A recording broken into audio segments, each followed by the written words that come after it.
Welcome to the Salmon Runs YouTube. Enjoy the video. In this video, I will explain how to make a brick mold. First, select a sturdy, moisture-resistant wood, such as plywood, at least 3/4 inch thick.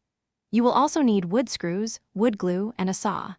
Ensure your workspace is clear and safe before beginning any cuts. This foundational step is crucial for creating uniform, high-quality bricks for your project. Now, let's cut your wood.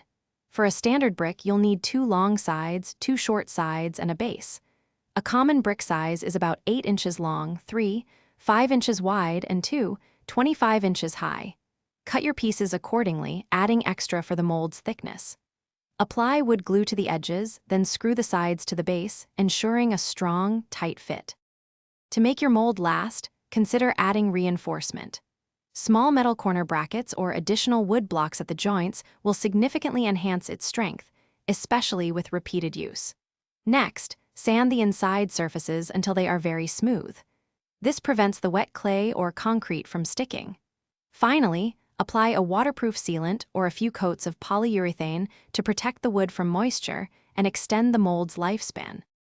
When you're ready to mold, lightly oil the interior surfaces of your mold.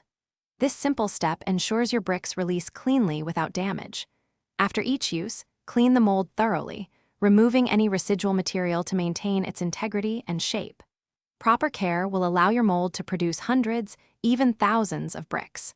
Remember to check the description for a link to Little Trees, Black Ice, and other great deals to keep your space fresh. Thanks for watching. Consider subscribing if we helped you.